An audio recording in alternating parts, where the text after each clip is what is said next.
Saya ambilkan materi-materi yang menurut saya cocok sesuai dengan waktunya. Waktunya sekarang adalah waktu jamaah haji berangkat. Karenanya saya bacakan surat Ali Imran ayat 96-97 berkaitan dengan teorema awal kenapa Allah mewajibkan ibadah haji kepada kita sebagai bagian dari rukun Islam. Ayat ini termasuk ayat bau-bau politik, Ustaz.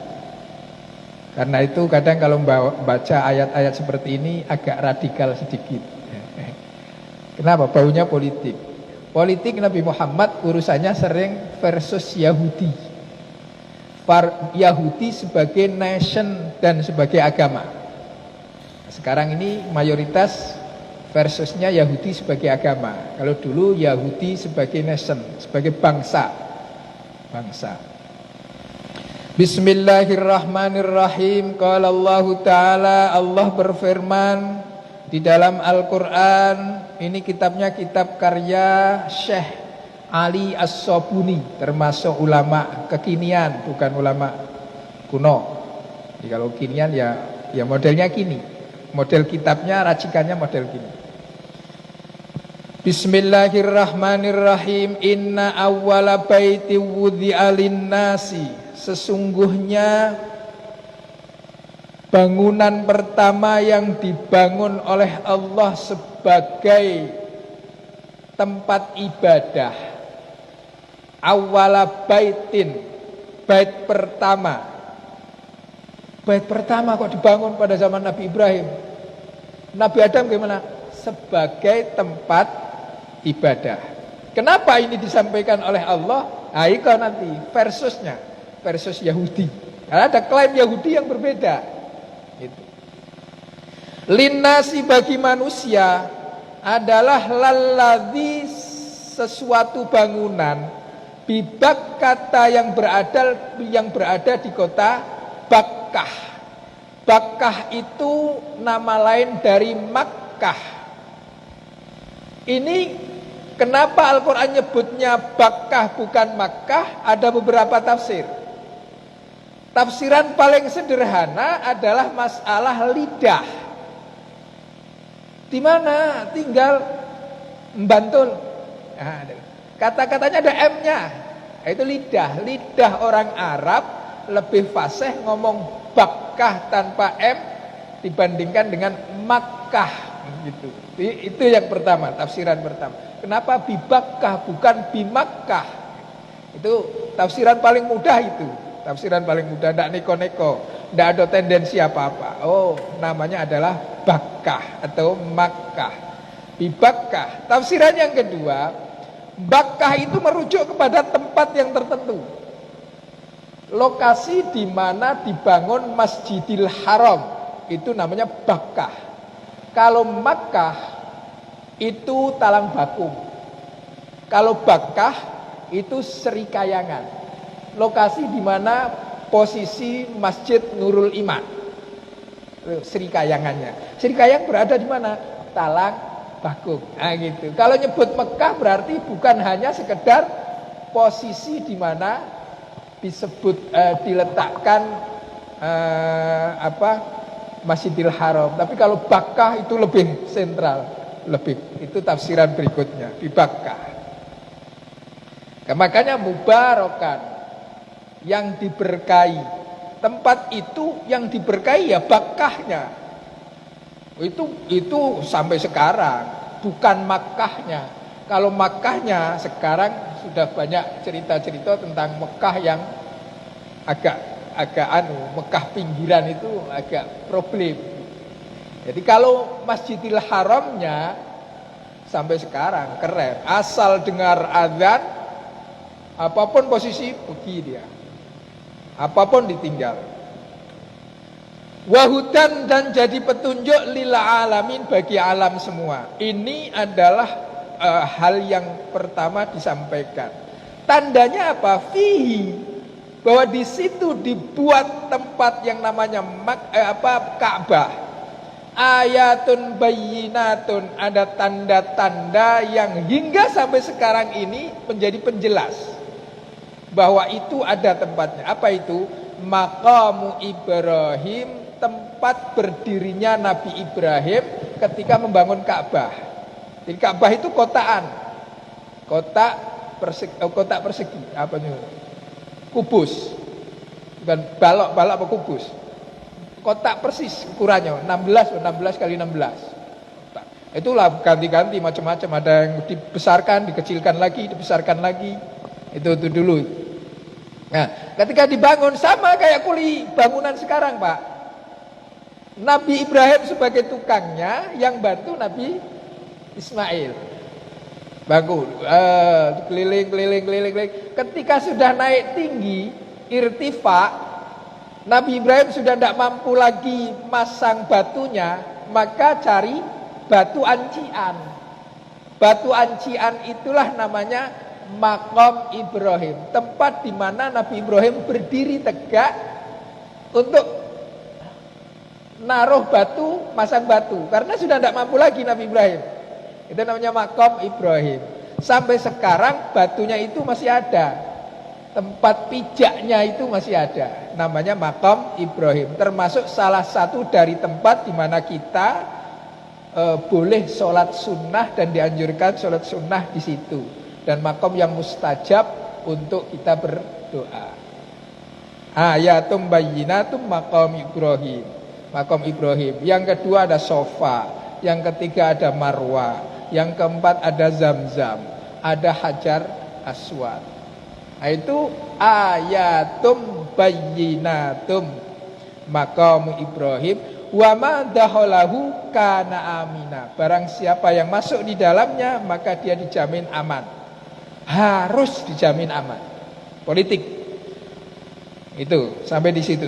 Awwala baitin al-muradu bihi awwalu baitin lil ibadah. Yang dimaksud di dalamnya adalah awal bait lil ibadah. Fal baitul haram awwalul masajid. Baitul haram adalah awal masjid ala wajhil ardi, yang ada di muka bumi. Kenapa ini disampaikan oleh Allah? Karena orang Yahudi mengklaim bahwa awalu baitin itu Baitul Maqdis. Orang Yahudi mengklaim bahwa tempat ibadah yang pertama dibangun oleh Allah adalah Baitul Maqdis. Problem ini terjadi ketika Nabi Muhammad memohon kepada Allah untuk memindahkan kiblat salat dari Masjidil Aqsa, Baitul Maqdis, ke Masjidil Haram. Dan oleh Allah permohonan itu diterima. Ketika diterima, maka ada kiblatain, masjid yang dua kiblat. Kenapa? Turunnya ayat pada waktu Nabi Muhammad sholat, sehingga Nabi Muhammad sholat pertama ngingok ke Masjidil Aqsa, rakaat berikutnya ngingok ke Masjidil Haram. Gitu. Maka masjid yang dimana tempat Nabi Muhammad sholat dua kiblat itu namanya kalau sekarang adalah Masjid Kiblataini, masjid yang dipakai oleh Nabi Muhammad pas turunnya perintah pindah kiblat. Gitu. Ketika Nabi Muhammad pindah kiblat, maka orang Yahudi nggembosi kalau bahasa sekarang itu. Opo Muhammad ora jelas. Kemarin ke Masjidil Aqsa, sekarang pindah ke Masjidil Haram. Ketika ke Masjidil Aqsa, pikiran Nabi Muhammad yang ngomong Yahudi ini, pikirannya karena Masjidil Haram masih banyak orang musyrik. Di Ka'bah itu isinya berhala, belum dikuasai, belum Futuhul Makkah, masih isinya berhala. Wah, sekarang kok pindah, gitu. Allah menjawab bahwa kebaikan itu bukan ditunjukkan dari arah kiblat. Satu. Yang kedua, Allah menjawab juga awal bait yang dibangun oleh Allah melalui perintah kepada Nabi Ibrahim adalah Baitul Haram atau Mekah atau Ka'bah, bukan Baitul Maqdis. Nanti diteliti, Pak. Baitul Haram atau Ka'bah dibangun pada era zaman Nabi Ibrahim. Baitul Maqdis, Masjidil Aqsa, dibangun pada era kepemimpinan Nabi Sulaiman. Ya, perhatikan. Berapa jauh rentang waktu antara Nabi Ibrahim dengan Nabi Sulaiman? Menurut riwayat Sahih Bukhari, rentang waktunya kurang lebih 40 tahun. Saya bacakan. Rawahu al-Bukhari wa Muslim min hadithi Abi Dzarrin. Kalau Bukhari dan Muslim berarti sahihaini, sahihnian ini. Diriwayatkan oleh Imam Bukhari dan Muslim min hadithi Abi Dzarrin dari Abi Dzar. Qala sa'altu Rasulullah sallallahu alaihi wasallam, saya bertanya kepada Rasulullah sallallahu alaihi wasallam an awwali masjidin wudi'a linnas, tentang masjid pertama yang dibangun untuk manusia. Kala Rasul menjawab al-masjidul haram, yakni Masjidil Haram. Qultu, saya bertanya lagi, summa, kemudian mana lagi? Kala jawab Rasul, Baitul Maqdisi, Baitul Maqdis. Qultu, aku bertanya lagi, kam bainahuma, berapa lama jeda antara keduanya? Maka kala jawab Rasulullah, arba'una aman, 40 tahun. Dulu antara nabi satu dengan nabi yang lain itu kadang bersamaan, Pak. Yang membedakan tempat. Hum adamun idrisunu hun huduma soleh. Nabi Hud, Nabi Soleh, Nabi Ibrahim itu hampir sama. Yang beda waktu, tempat. Itu kan ponaan-ponaan itu. Satu seduluran lah. Hud, Soleh, Ibrahim. Ya. Sekarang politiknya di mana? Agak keren. Kalau baca ini agak radikal nanti. Tapi harus baca yang lembut-lembut. Al-Islam rahmatan lil alamin. Jadi nanti tengah-tengah. Apa itu? Nabi yang ditengarai sebagai Rasul itu adalah Nabi Nuh. Awal-awal. Nabi Adam belum. Karena risalahnya hanya kepada anak-anaknya. Dan risalahnya adalah berbuat kebaikan. Turun Nabi Idris. Nabi Idris itu risalahnya tidak sampai, tidak sempurna. Kenapa? Ya, Nabi Idrisnya hilang, entah kemana. Terus turun yang ketiga adalah Nabi Nuh. Nabi Nuh mulai membawa risalah. Cuman yang membedakan Nabi Nuh dengan konsep Nabi Ibrahim adalah konsep kerahmatan terhadap umat. Nabi Nuh itu menyampaikan doa kepada Allah Subhanahu wa taala, ya Allah, Engkau habiskan saja umatku yang tidak taat. Jangan tersisakan. Karena konsep pemikiran Nabi Nuh itu, orang buruk, orang jahat tidak akan bisa melahirkan orang baik. Kebaikan tidak akan muncul lahir dari keburukan. Makanya doa itu dijawab oleh Allah dengan banjir bandang. Semuanya mati kecuali 80 orang. Tak terkecuali putranya Nabi Nuh yang disebut Kan'an. Habis. Maka Nabi Nuh termasuk dianggap, walaupun dia salah satu dari ulul azmi, kurang rahmah, dianggap seperti itu. Hingga di dalam cerita Isra Mi'raj, coba perhatikan, di antara 5 ulul azmi yang tidak ada Nabi Nuh. Ada Nabi Adam, ada Nabi Ibrahim, ada. Langit-langit yang ditemui oleh Nabi Muhammad, kan Nabi Muhammad langit pertama ketemu Adam, langit kedua ketemu Ibrahim, kan gitu kan. Ketemu Isa ada, ketemu Musa ada, ulul azmi ini. Yang tidak ada ketemu Nuh. Kenapa?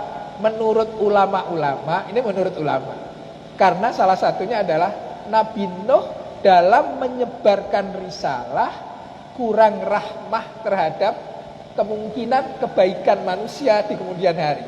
Wih, babat habis. Muncul Nabi Ibrahim. Nabi Ibrahim adalah ikon kepribadian yang baik.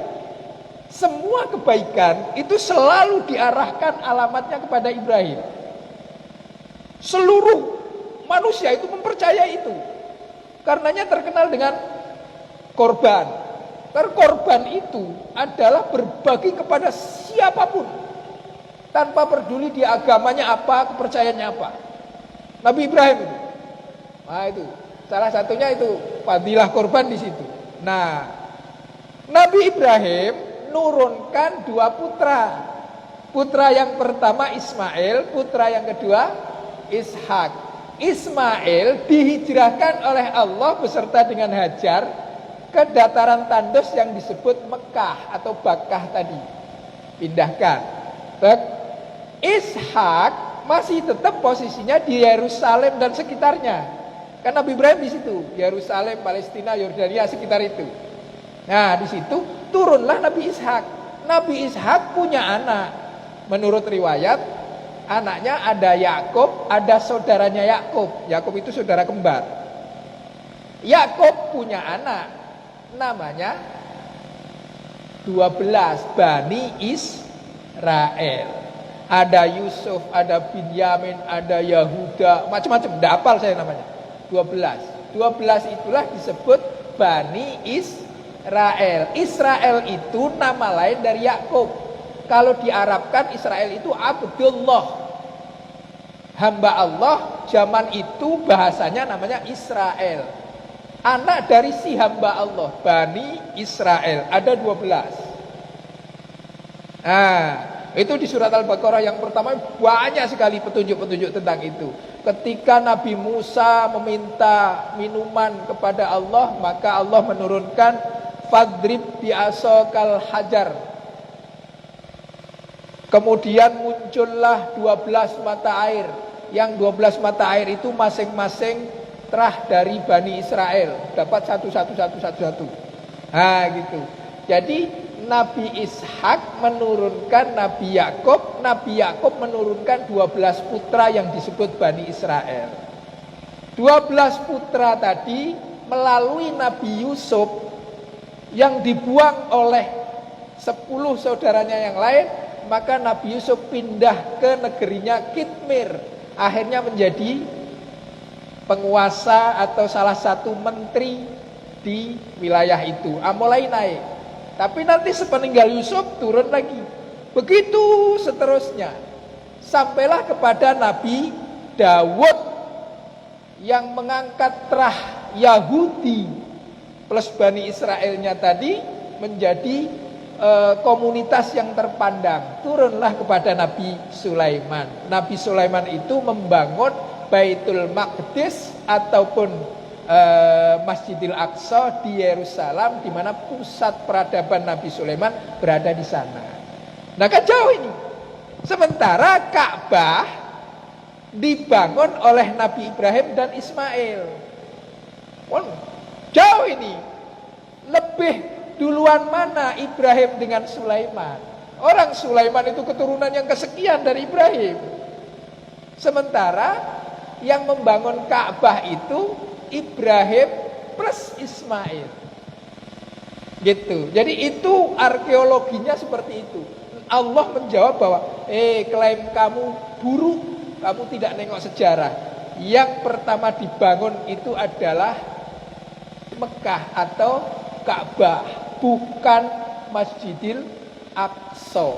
Sehingga ketika Muhammad ingin memindahkan, itu pindahnya kiblat itu permintaan Nabi Muhammad itu. Allah menjawab itu, oke, pindah.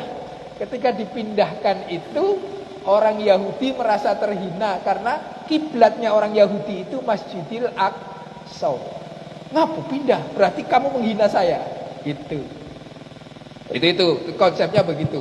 Maka kemudian muncul perintah haji.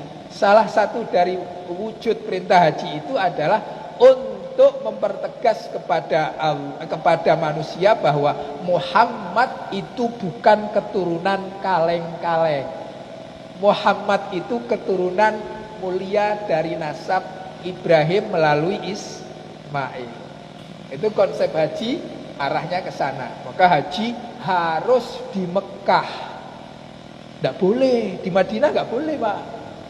Walaupun Madinah lebih hebat daripada Mekah, secara kultur budaya lebih tertib, tapi haji itu di Mekah. Mekah, Mina, Musdalifah. Itu haji itu di situlah. Lempar jamrah, tawaf, sa'i, wukuf di padang Arafah. Kelar. Itu konsep hajinya seperti itu. Kenapa haji penting? Harus di Mekah, harus Ashurul Hurum. Gak boleh pergi haji di bulan yang tidak ditentukan. Kita punya duit di bulan Rabiul Awal. Mau pergi haji di bulan Rabiul Awal gak boleh. Kita pergi haji ke Kerinci. Mana Kerinci? Dulu ya, pertama kali saya di Jambi. Ada pergi haji di Kerinci dulu, Pak. Belum hadir dia. Dulu Jambi ada pusat haji namanya Kerinci. Ya, belum hadir kan? Belum hadir. Di mana dan? Jadi haji itu spesial. Spesialnya karena tempatnya ditentukan, waktunya ditentukan, kaifiahnya ditentukan. Makanya walillahi 'alan nasi, kewajiban merupakan hak dari Allah dan kewajiban bagi manusia, hajjul baiti, mengerjakan haji ke Baitullah, manistato'a, bagi orang-orang yang istito'ah, mampu. Istito'ah ada dua, Pak. Ini kalau dibaca panjang. Istito'ah ada dua. Yang pertama internal, yang kedua eksternal. Internal adalah adanya ongkos. Ongkos apa? Ongkos perjalanan, ongkos hidup, ongkos yang ditinggal. Tiga itu. Salah satu dari tiga itu hilang, maka tingkat kewajibannya hilang. Boleh tidak pergi? Boleh, tapi tingkat kewajibannya hilang. Kalau kewajibannya hilang itu boleh dilaksanakan, boleh tidak. Atas dasar seperti ini, imam madhab berbeda pendapat. Bagaimana kalau anak kecil sudah pergi haji? Apakah ketika sudah besar dia wajib pergi haji? Beda-beda pendapat. Mayoritas ulama berpendapat istitoahnya nanti akan muncul ketika sudah besar. Ketika dia sudah besar kok kaya, tetap wajib haji. Mayoritas ulama begitu. Yang kedua, ada orang miskin, bisa pergi haji. Miskin hamba saya. Sekarang yang miskin gak perlu pergi haji. Gak tahulah karena dapat lotre atau dapat apa, menang pergi haji. Pergi haji dia, dihajikan sama orang atau dihajikan kawan. Yang sekarang ada itu dihajikan sama kelompok tertentu. Nah, dihajikan haji apa? Haji hadiah. Haji hadiah ada ya, haji hadiah. Ketika dia kaya, apakah tetap wajib haji? Ada dua pendapat. Ada yang bilang tetap wajib haji, ada yang bilang sudah hilang kewajiban hajinya. Kita mau ikut yang mana ya? Nanya Pak Rudi yang kaya. Nanya sama yang kaya. Istitoah yang pertama itu, yang dari internal. Yang kedua adalah kesehatan. Sehat tidak kita, karena di sana fisik. Kalau tidak sehat maka istitoahnya hilang, gitu ya. Yang kedua istitoah eksternal. Istitoah eksternal itu lokasinya aman, perjalanannya aman. Termasuk salah satu di antara istitoah eksternal sekarang adalah kuota umur 65 tahun. Yang di atas 65 tahun sudah daftar, sudah masuk dalam draft, di cancel, Pak. Apalagi yang belum daftar. Yang sudah daftar saja, yang 65 tahun ke atas cancel. Tahun ini di cancel. Nah, kenapa? Karena masih ada urusan pandemi di wilayah Mekah. Itu penghalang istitoah, gitu ya. Jadi istitoah adalah tingkat keamanan. Itu maka di dalam Al-Qur'an manistato'a ilaihi sabila. Wa man kafaro, barang siapa yang istitoahnya telah dipenuhi. Kaya, sehat, tidak daftar. Kaya, sehat, tidak mau daftar. Gitu. Kalau sudah daftar aman, Pak. Nah, saya sudah daftar misalnya. Tahun 2016 saya sudah daftar. Dapat kuota 2032. Ayo besok. Tambah apa kemarin pandemi libur 2 tahun. 2034 gitu. Nama saya sudah tercatat. Tuh, andai saya diambil oleh Allah duluan, itu kewajiban saya dalam hal itu sudah hilang karena saya sudah daftar. Gitu. Yang problem kaya tidak daftar. Kaya, sehat, kakek lah, aku puter dulu duitnya. Biasanya gitu. Percaya atau tidak lah, orang yang muter duit modal yang sudah diniatkan untuk haji, diangkut dengan anak-anaknya itu, diangkut sama anak-anaknya, habis tuh. Percaya atau tidak, wallahu alam lah itu. Diangkut, diambil galau-galau sama Tuhan. Bukan bungonya baik, bukan untungnya baik. Angkut anu-anunya. Kamu nih pelit, angkut ya. Gitu. Makanya wa man kafaro, barang siapa yang ingkar terhadap kewajiban haji tadi, panggilanku. Ini kata Allah nih, wa man kafaro. Fa innallaha ghaniyun 'anil alamin. Aku rabutoh. Bahasa kasarnya itu kalau diterjemahkan. Fa innallaha, maka sesungguhnya Allah ghaniyun. Ghaniyun itu semuge itu tidak merasa butuh. Aku rabutoh kamu. Anil alamin, kamu tidak mau nurut saya. Gitu kata Allah. Ini peringatan keras. Makanya itu, kamu suruh haji tidak mendaftar, sudah. Ku ambil dengan modal kamu. Lalu gitu. Ada tetangga saya, Pak, umroh, dapat uang tolak pensiun. Karena dapat uang tolak pensiun, istrinya ngajak umroh. Dapat modal 2 nih, umroh untuk berdua. Oke, Ma, kata si suami tadi, mama dulu umroh, kakek papa nyusul. Nyusul gitu, kakek papa nyusul. Ternyata duit yang untuk umroh suaminya tadi diputer modal. Modalnya untuk beli ekstasi. Ya memang masih pemain waktu itu. Orangnya masih pemain. Dimodal dulu ekstasi ke wilayah sana tuh, nak. Modalkan dulu, pikiran dia 2 kali putaran jadi 3 kali lipat. Yang modal tadi nanti untuk gitu, untuk pergi umroh. Rupa begitu diputarkan di sana, begitu dimasukkan diangkut polisi. Habis anak-anaknya diangkut sama polisi. Habis. Jadilah yang pergi istrinya. Ketika istrinya pergi, mau wali matus safar umroh, manggil saya untuk ceramah. Saya ceramah, dilalah saya ngomongin masalah itu, padahal saya tidak ngerti. Nangis bapak itu di depan saya. Wali marah sama istrinya. Mama cerita ya sama wali. Istrinya itu pokoknya sumpah, tidak demi Allah. Pikir bapaknya tadi saya wali. Ngerti saat durunge minarah itu wali. Padahal itu rumus umum, Pak.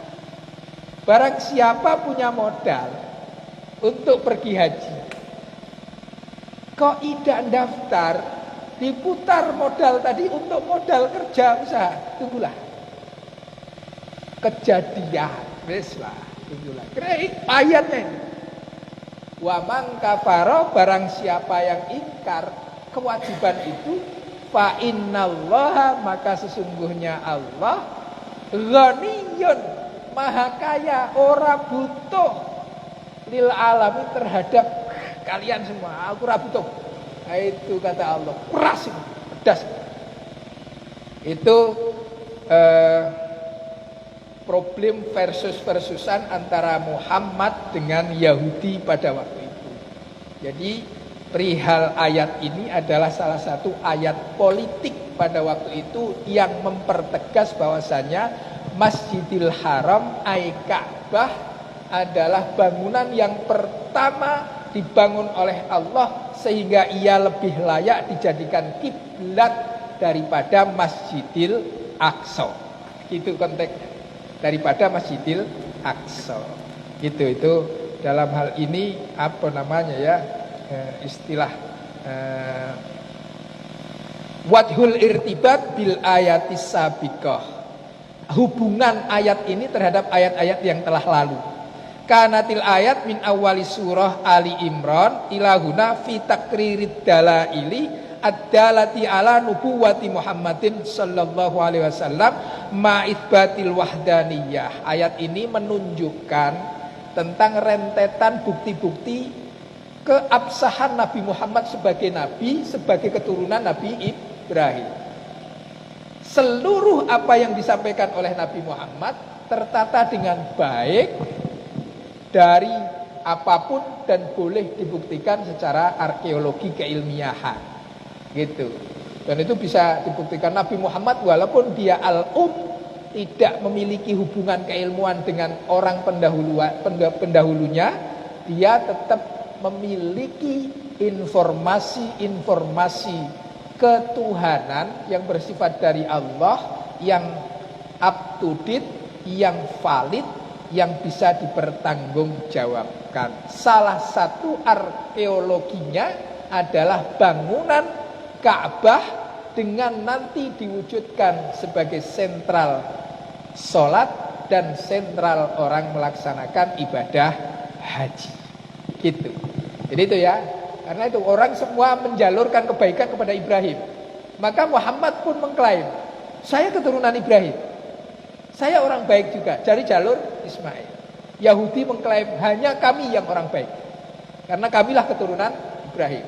Padahal tidak demikian. Semuanya memiliki hak.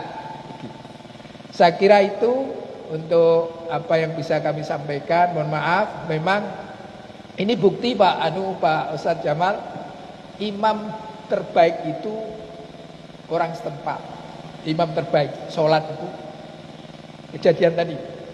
Kenapa? Karena saya kebiasaan begitu di musola saya. Di musola saya itu surat As-Sajdah saya bagi dua.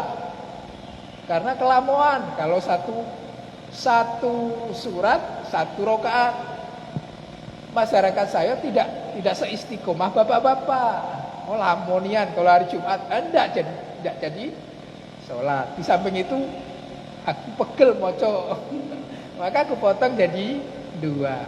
Munculnya sujud sajdah karena ada ayat tilawah, ada ayat sajdah, gitu ya. Bukan karena hari Jumat harus ada sujud sajdah, enggak. Munculnya begitu.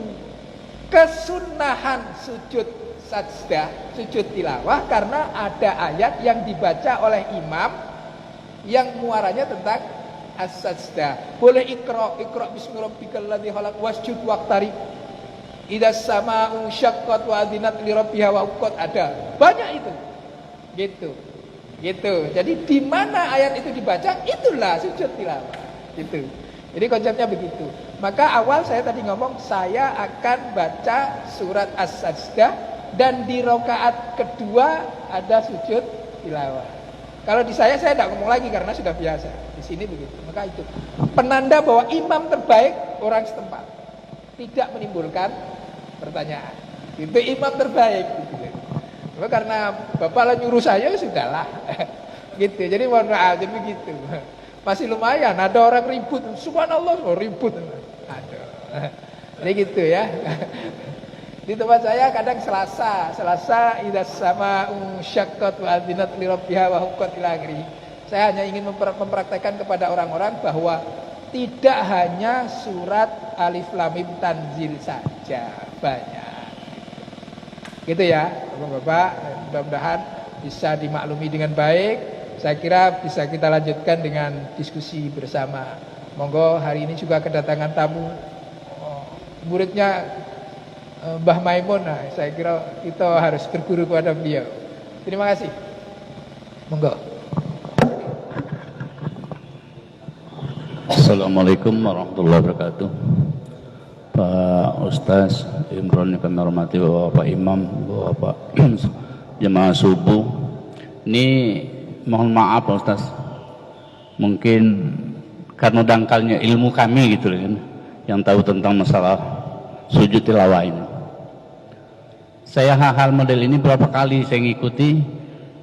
Waktu pernah penataran di Bandung, di Masjid Muslim Pancasila di kampus, tepat di Kelat itu, kejadian sama seperti ini. Ada yang ramai itu, subhanallah. Tadi awal-awal saya mau, tapi Pak Ustaz sudah menyampaikan. Karena dasarnya sujud tilawah itu adanya bacaan ayat sujud ya kita kata. Yang kami ingin tanyakan, kami sebagai makmum. Tadi posisi ya, yang Pak Ustaz sampaikan kami itu antara konsentrasi dan tidak konsentrasi. Itu masalahnya sebenarnya. Bukan masalah apa. Mungkin karena menyampaikan itu pikir ini sujud tilawahnya gitu ya, gitulah kan. Tetap melaksanakan. Sehingga kejadian itu mohon maaf kami bersebelahan, ada yang melirik, saya terbayang gitu ya, ada yang ruku, ada yang karena kebiasaan kami pada ayat pada rakaat pertama sujud tilawah. Sehingga mohon maaf, Pak Imam ruku, kami sujud. Pak Imam sujud, kami ruku. Itulah kejadian tadi. Kalau ada di CCTV hidup, itu memang kondisinya bisa dibayangkan lah kan. Nah, yang kami ingin tanyakan, kami sebagai makmum, apakah melaksanakan sholat ibadah atau mengulang? Karena kami tidak mengikuti imam. Bayangkan rukun sholat kami salah. Kami ketinggalan. Orang imamnya ruku, kami sujud. Orang imamnya ruku, kami sujud. Kan bisa bayangkan. Kami jadi sebagai makmum. Itu supaya tidak menjadikan wah ini kok kita kan gampangnya bilang wah ini aliran baru pula, mazhab baru pula, akan itu paling gampangnya kita kan. Karena kekurangan ilmu. Karena saya mohon maaf agak panjang. Pernah kejadian itu kami di Medan juga di Kelak. Karena imamnya itu membaca surah Al-Fatihah tidak membaca bismillah, baik disirkan maupun dijaharkan. Kalau sir kan kita cuma di musola kan kecil, pasti dengar lah ya, bismillah pasti dengar lah, karena pakai ada mic. Karena itu saya langsung protes, langsung beliau itu tidak imam. Setelah saya tahu malu nih, ini kejadian jangan sampai setelah tahu ilmu ini saya malu nih dengan Pak Imam, jadi minta maaf dulu. Sekarang demikian sebagai makmum yang kami ingin tanyakan mengadakan sholat ulang istilahnya. Demikian kalau saya tadi terus saya mengadakan sholat ulang. Demikian, wassalamualaikum warahmatullahi wabarakatuh. Sebelumnya saya minta maaf juga karena mungkin suara saya kurang keras waktu ngomong pertama. Ya itulah, karena imam itu harus keras ngomongnya, berarti itu kesalahan di saya. Khotib harus keras ngomongnya. Wa ayyusami'ahu, bahasa fikihnya itu ya, Gus ada ya, Gus Aski.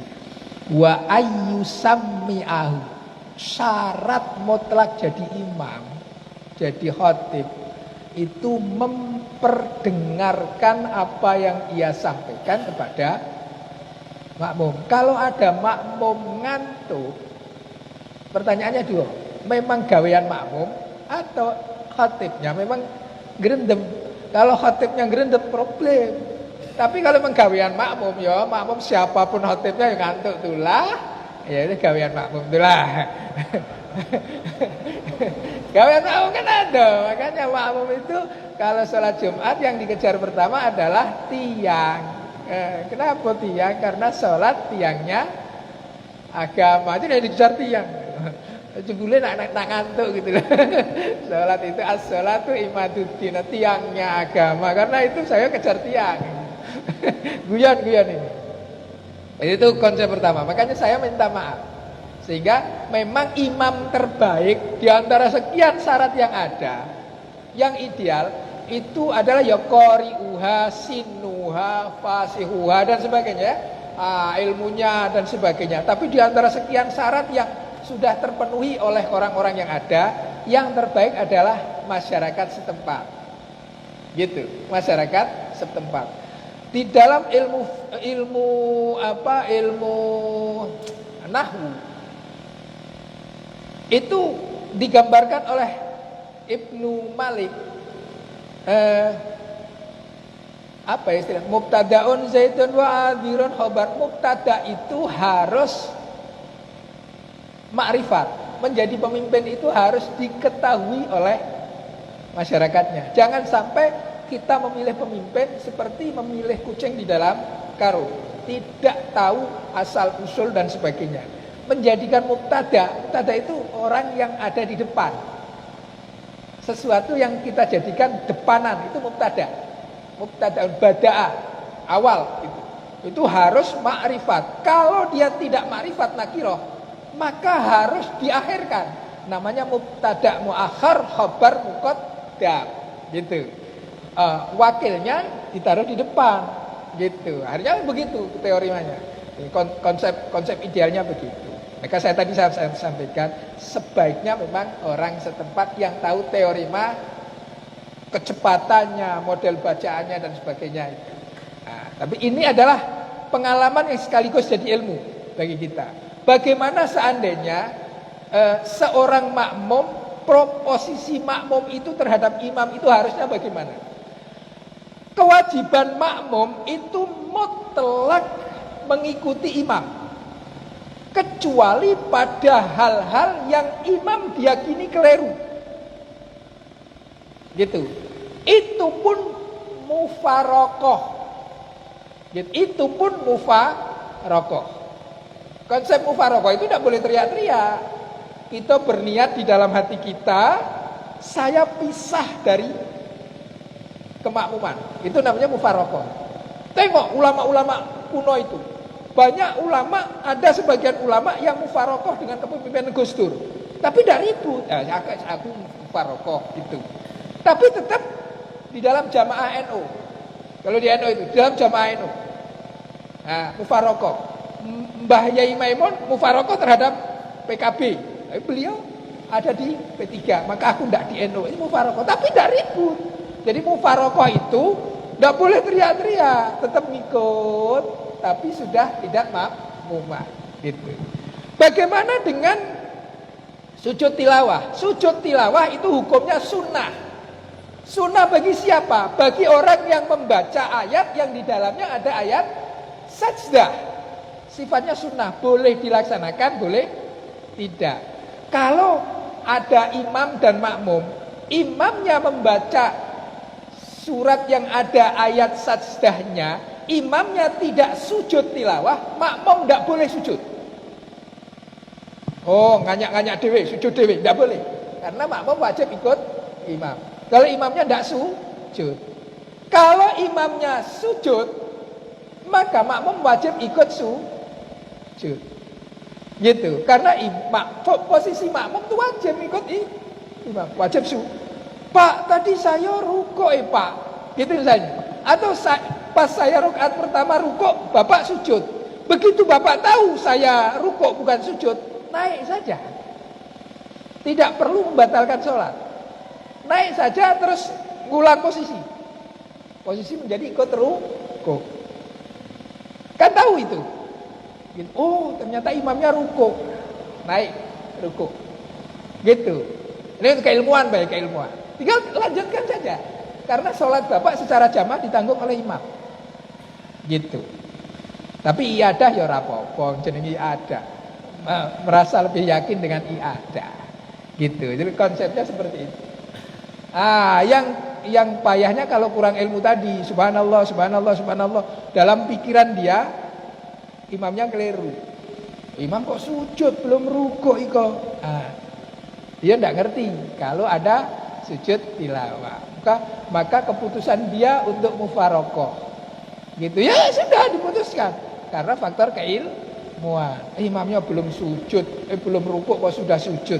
Saya harus mufarokoh. Ya mufarokoh. Kalau sudah keputusan mufarokoh ya sudah mufarokoh.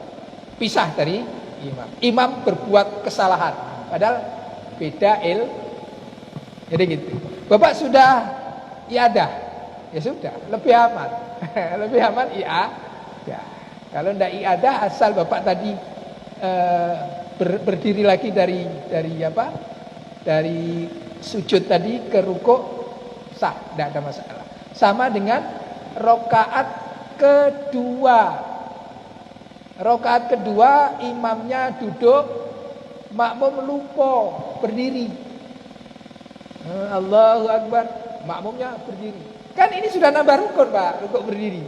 Karena imamnya duduk, makmum wajib duduk lagi. Gitu. Kan sama begitu. Oh, kelanjur sujud. Oh, keliru.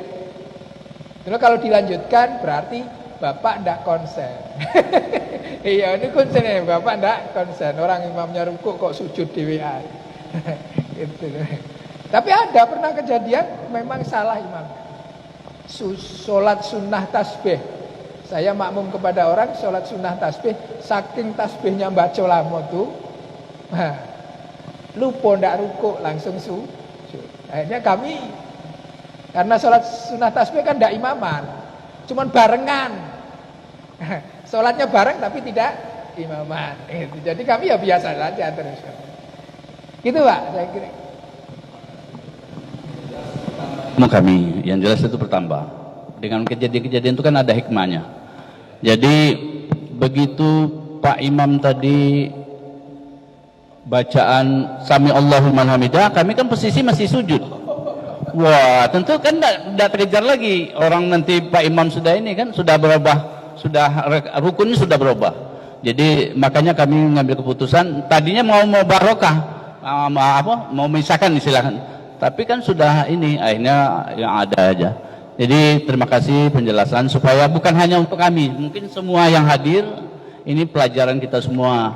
Jadi juga kami juga mengingatkan kepada imam kami ada imam baru atau mewakili betul yang sampai banyak supaya berbisik gitu kan. Pak, ini di kampung kami gini. Nah, kan itu bahasanya itu kan. Ke sholat kami biasa begini. Supaya makmum tidak menjadi, kalau yang sebelum ini mungkin sudah ramai subhanallah nih.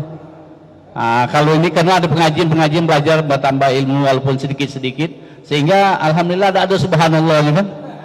Itu saya kira banyak dari betulan kami orang awam tidak mengaji kitab itu tidak, cuma dengar dari ulama, dengar pada kiai, dengar dari pengajian seperti ini, itulah ilmu yang kami dapat. Saya kira terima kasih sekali lagi, mohon maaf Pak Ustaz Imran tidak bermaksud menguji atau tidak, cuma mengingatkan kami yang sebagai makmum. Demikian, wassalamualaikum warahmatullahi wabarakatuh. Monggo kalau ada yang lain.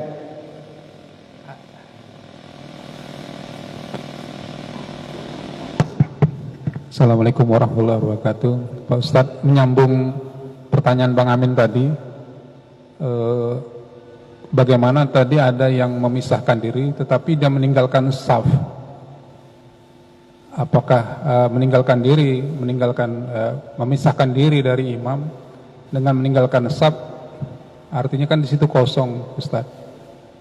Nah, mungkin dia berpikir ya kan tidak semuanya hafal surat sejadah, di mana berhenti sejadahnya gitu kan. Mungkin oh ini sudah lain nih pisah diri gitu. Terima kasih Ustadz. Assalamualaikum warahmatullahi wabarakatuh. Terima kasih.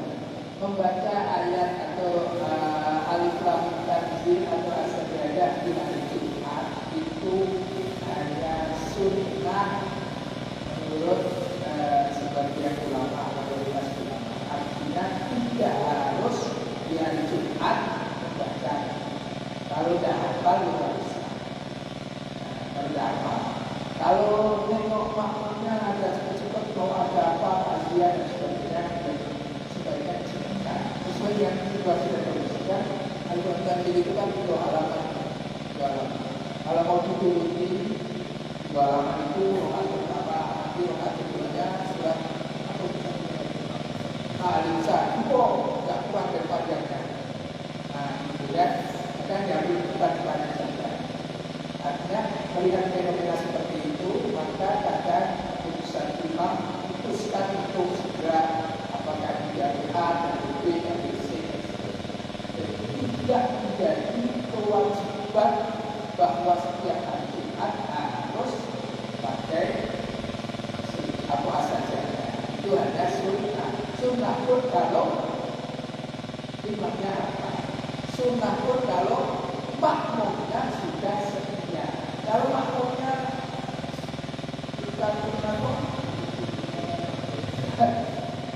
menjaga malam, sholat tidur, ya, tidak sunat, sholat tidur, ya, menjaga malam kalau masuk sholat tidur ya, kasihan, gitu ya Pak ya.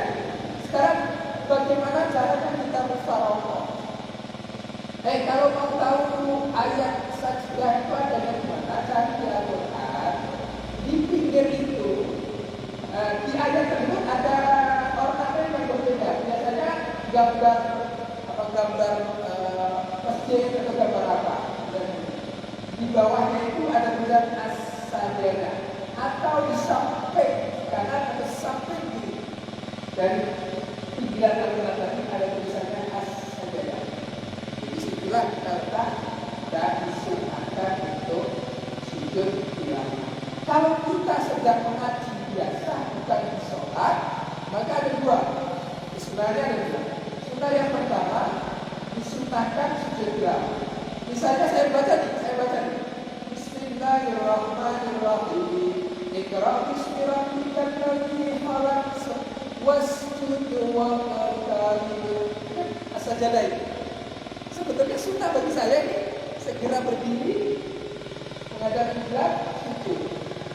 Terus sujud tilawah. Sujud yang disunnahkan untuk dikerjakan akibat oleh bacaan kita terhadap ayat-ayat as-sajdah. Gitu. Pak nggak sempat. Kalau nggak sempat ada terpunya kedua.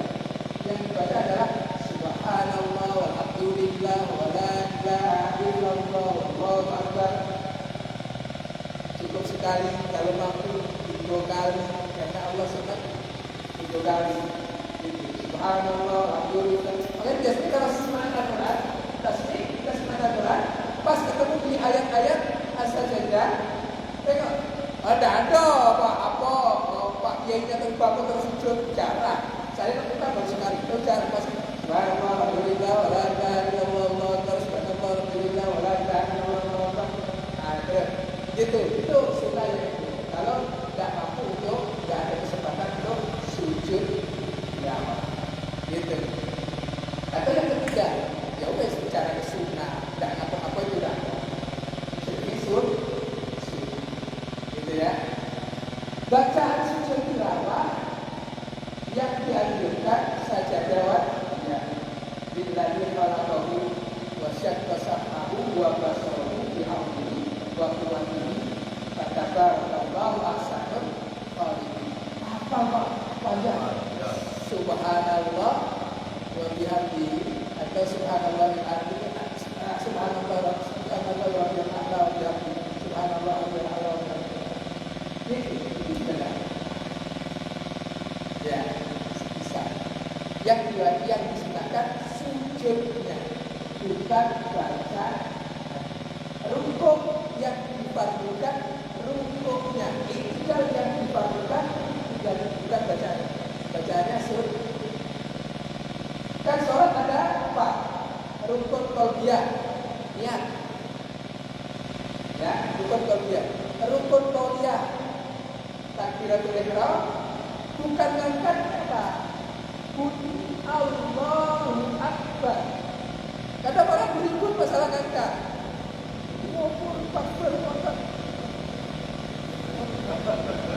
Bukan itu tidak apa-apa. Serahlah Bapak. Ulama ada seneng-seneng kalau ulama ada. Nah, tarik. Kalau yang itu problemnya karena menggunakan hadis bahwa segala kebaikan dimulai dari kanan. Bukan gini Pak.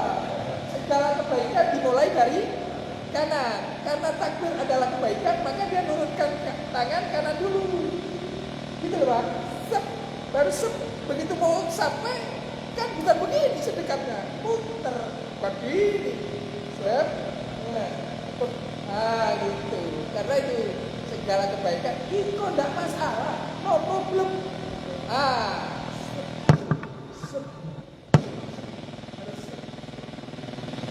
Asal takbirnya masih sama, Allahu Akbar. Kalau sudah Allah dan dada salah, Allahu Akbar. Karena yang diwajibkan takbirnya. Yang kedua Fatihahnya. Ya, rukun qauli, Fatihah. Al-Fatihah itu as-sab'ul matani. Dulu sudah pernah saya bahas. 7 ayat yang diulang-ulang. As-sab'ul matani. 7 ayat. Nah, 7 ayat ini beda-beda tafsir antar ulama. Ada yang menyertakan basmalah sebagai bagian dari 7 ayat tadi, ada yang tidak menyertakan. Nah, kita tinggal ikut partai yang mana? Partai yang masih basmalah atau tidak? Gitu. Kalau ada imam yang dia tidak pakai basmalah, berarti dia partai luar partai sebelah. Sudah, kita mau ikut atau tidak? Tidak puas, misalnya tidak puas, ada. Tidak puas, mufarokoh. Nah, bagaimana cara mufarokoh? Mufarokoh itu tidak diperkenankan rusak.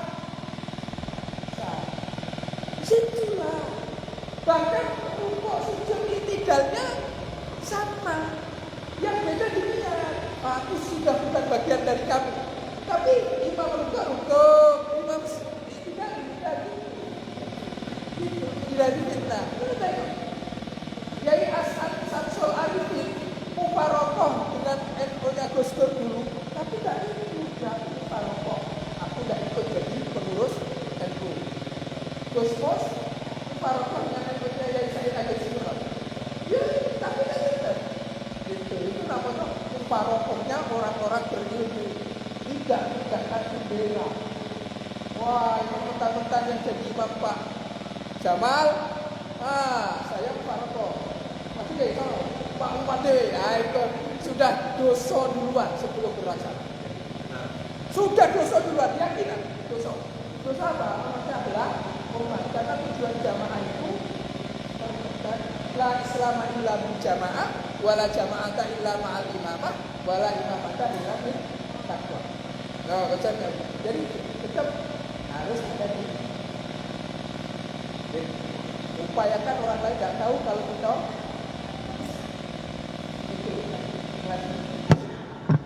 Jadi untuk sebenarnya ini sudah jam 6:04 ini.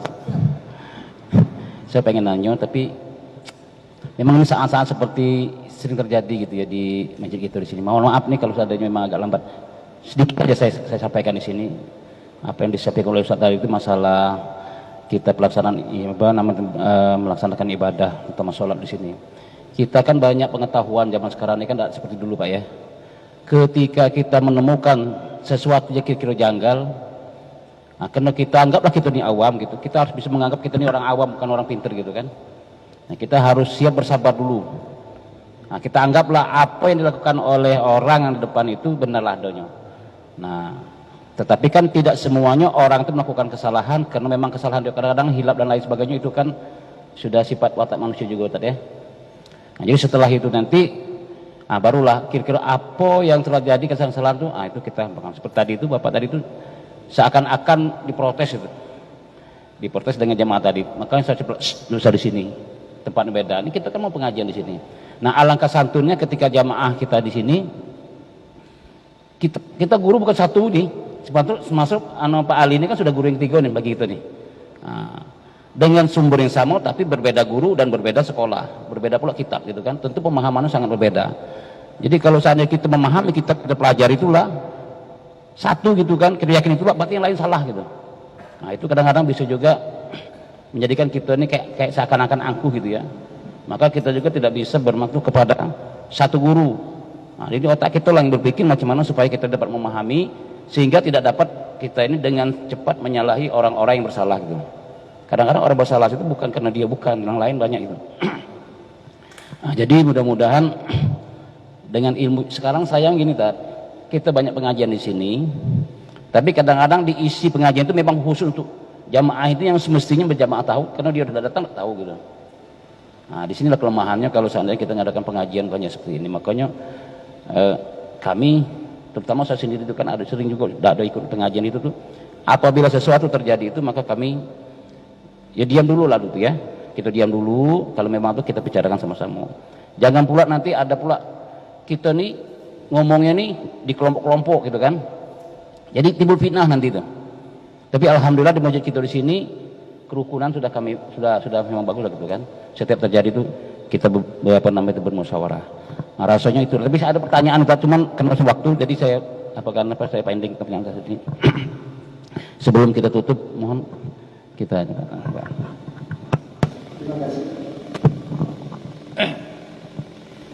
Lakukan yang kita yakini benar. Jangan klaim bahwa kebenaran hanya milik kita. Itu kuncinya. Lakukan yang kita yakini benar. Jangan yang tidak kita yakini benar kok kita lakukan, jangan. Lakukan yang kita yakini benar, tapi jangan klaim bahwa kebenaran adalah milik kita satu-satunya. Itu baik. A'udzu billahi minasyaitonir rajim. Bismillahirrahmanirrahim. Alhamdulillahi rabbil alamin, hamdan syakirin, hamdan na'imin, hamdan yuafi ni'amahu wa yukafi'u mazidah. Ya Rabbana lakal hamdu kama yanbaghi li jalali wajhikal karim wa 'azimi sultanik. Allahumma shalli ala sayyidina Muhammad wa ala ali sayyidina Muhammad.